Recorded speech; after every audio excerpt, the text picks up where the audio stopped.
Bienvenidos de nuevo a la naturaleza de la bruja. Hoy vamos a hablar de la brujería del cerco. La brujería del cerco, el término que hoy usamos para referirnos a una forma de trabajo mágico centrada en los límites del territorio y en la mediación entre lo visible y lo invisible. La expresión en su uso contemporáneo se consolidó y se popularizó a finales del siglo XX. El autor de esta etiqueta fue Rey Beth, quien jugó un papel determinante en fijar este nombre dentro del lenguaje de la magia práctica actual. Y es que Rey Beth recupera y sistematiza una idea mucho más antigua, ligada al concepto anglosajón de hedge, el seto o cerco, y al hedge crossing, el cruce del seto entendido como el paso consciente entre mundos, estados o territorios. Ese seto no es solo una valla física, es un límite simbólico y espiritual, el punto donde termina lo doméstico y comienza lo salvaje, donde se toca lo humano y lo no humano.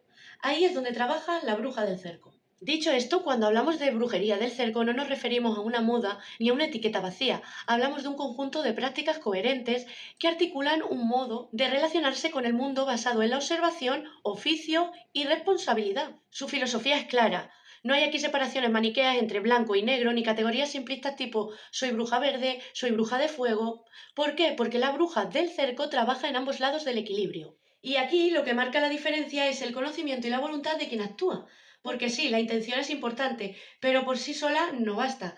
En esta tradición se entiende que un acto malintencionado puede, en unas manos sabias y equilibradas, producir un bien y a la inversa. Por eso se pone el acento en la pericia, la ética territorial y la atención al principio natural de causa y efecto. El núcleo conceptual de la brujería del cerco gira en torno a esa noción que hemos contado de linde, cerco o seto. Bordes que delimitan espacios, umbrales que marcan el paso entre lo doméstico y lo salvaje, entre la seguridad cotidiana y el territorio donde residen presencias que no son inmediatas. A ese margen intermedio lo llamamos frecuentemente velo, una barrera porosa entre planos que en determinados puntos y momentos se vuelve más permeable.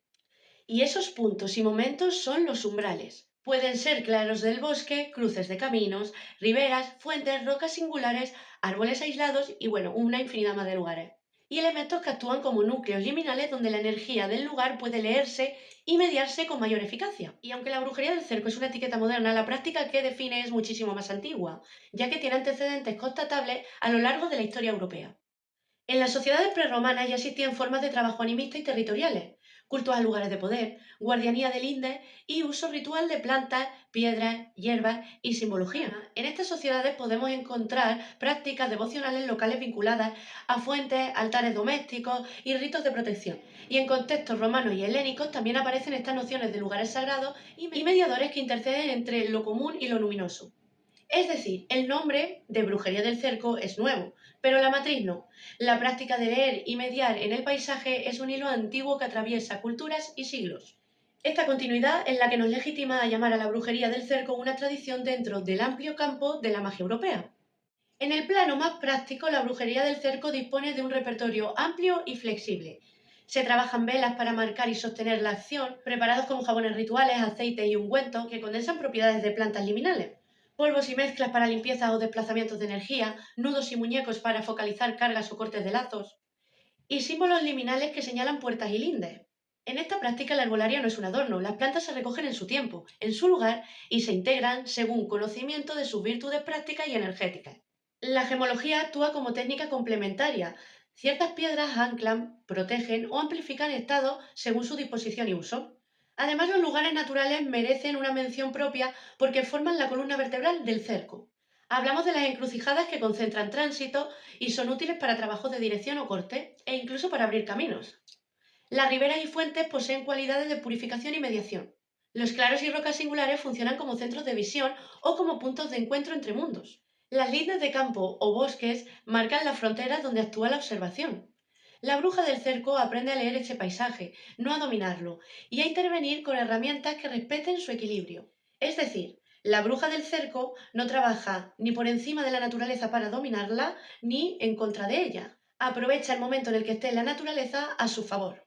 Cada intención se sostiene sobre tres pilares: conocimiento, es decir, oficio y memoria; voluntad, la capacidad de sostener la acción con precisión; y responsabilidad, la conciencia de las consecuencias dentro del tejido natural y social.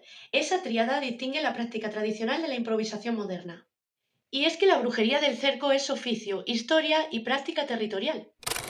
Gracias por acompañarme hoy en este nuevo vídeo. En el próximo hablaremos de los fundamentos y filosofías de la brujería del cerco, explorando cómo se articulan los conocimientos, intención y responsabilidad dentro de esta tradición. Y si no quieres perdértelo, dale a la campanita, suscríbete, dame un like y comenta cualquier duda. Nos vemos en el siguiente vídeo.